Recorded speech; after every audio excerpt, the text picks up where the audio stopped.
e ka bërë që ajo të ketë një rol të jashtëzakonshëm dhe nuk do të harrojmë që Turqia nuk është se u pranua SEFTA, po ka qenë pjesë e projektit F35 dhe tashmë ajo po rikthehet, është dhënë premtimi për të rikthyer në klubin e F35-s, po e quaj, sepse ata kanë kërkuar më kohë, por u sankcionua për shkak të blerjes së sistemit rus të interceptimeve S-400.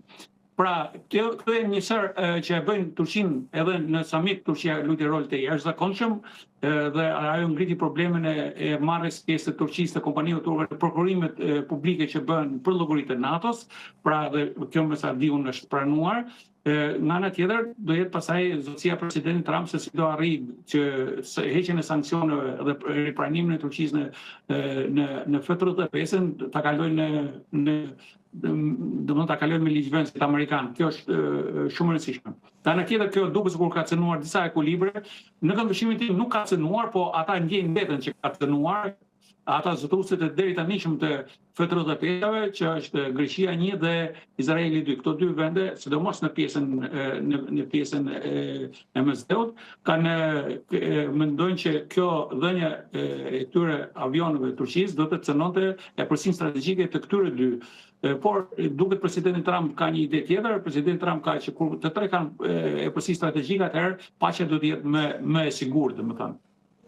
Profesor, jo gjithmonë kuptohen deklaratat e Donald Trump. Përpara se të nisja bashkëbisedimin me ju, përsolla njërën prej tyre. Ai thot, do ta kontrollojmë ngushticën e Hormuzit, madje do të paguhemi për këtë. Ka bazë logjike një deklaratë e tillë në analizën tënde? Po. Është e rëndësishme, ngushtica e Hormuzit është një ngushticë natyrore që është shfrytzuar pa pagesë gjatë gjithë kohëra, po duke patur këto probleme që kanë ndodhur, pra ka nevojë për investime në fushën e sigurisë, në fushën pra ka nevojë për shërbime, në bazë të drejtës ndërkombëtare të detit, lundrimi duhet të jetë i lirë. Po ky lundrimi i lirë, por lundrimi për lundrim mund të vendosen edhe disa tarifa nëse është e nevojshme për shërbime të caktuara. Dhe shërbime konkretisht që ofron presidenti Trump, thotë ne do ofrojmë sigurinë. Pra do të menjanojmë kërcënimin nga ana e Iranit. Pra, kjo ka një bazë ligjore në këtë ngushtë, sepse në fund fare pse duhet të merrte pushtetin apo ndikimin strategjik apo të merrte një fuqi të tillë Irani dhe të vendosë tarifa dhe mos ta kenë Shtetet Bashkuara të Amerikës.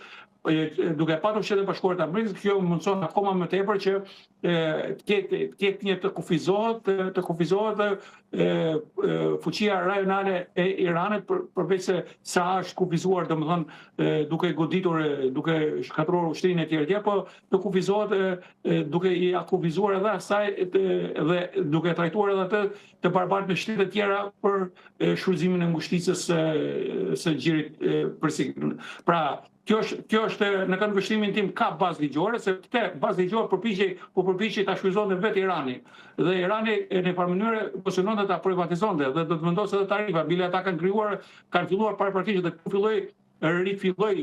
rifilloi lufta, sepse disa 3 tankera oceanie të Katarit kaluan në një kanal, në një kursi tjetër, po e themi, jo në kanalin në pjesën iraniane, po kaluan në pjesën e Omanit dhe duke menduar iranianët që kjo do të hapë një problematikë dhe do të humbte kontrolli i tyre, ata e goditën këtë rënie dhe pastaj shpërtheu kjo valë lufte që po vazhdon tashmë.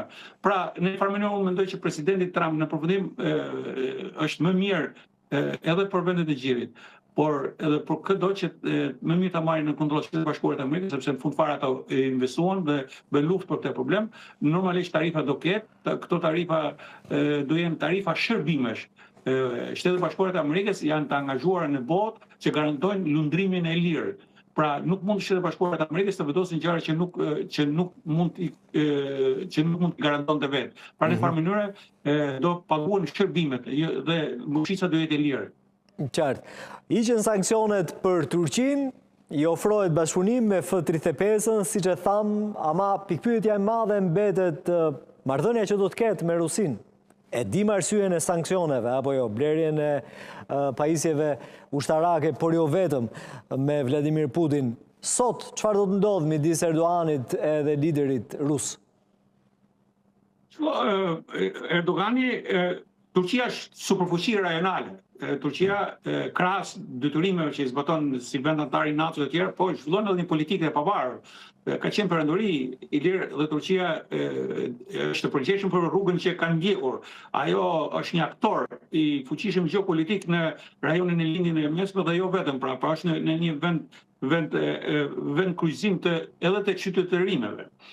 Pra Turqia ka një rol të për sa i përket ata nuk mendoj se do ta prishin me presidentin Putin, bile nuk kanë asnjëra palë nuk ka interes, domethënë Europa nuk ka interes që Turqia ta prishë, sepse duhet një kanal komunikimi. Dhe këto kanale komunikimi gjithmonë shfrytëzohen në Azerbajxhan, mund të shfrytëzohet edhe Turqia, mund të përdorë të Stambolli për takime për bisedime paqe etj. Por Turqia do të japi një zgjidhje sistemi S-400 që ka ngel aty tashmë. Ai sistem nuk mund të inkorporohet sepse është kush i vendeve të NATO-s, por mund gjendet me miratimin, sepse për ta shitur atë një përdoruesi të tretë, duhet miratimi i Rusisë për përdoruesin fundor. Pra mund gjendet me mirëkuptim me Rusinë, atë sistem mund ta blejë një shtet tjetër dhe mund ta Turqia merr para, sistemi vjet në punë, por vjet sipas kusheve të Putinit. Pra gjendet gjithmonë një zgjidhje. Dhe Turqia ka interes sepse me F-35 me pjesë të këndimit për avionet F-15 e gjitha është industria e luftës, pavarësisht po zhvillohet shumë, po lidhur me këto avion modern, ka nevojë Turqia edhe për shumë vite për mbështetjen e Shtetit Bashkuar të Amerikës. Profesor Shala, faleminderit. Faleminderit ju. Shkëputemi për fare pak publicitet.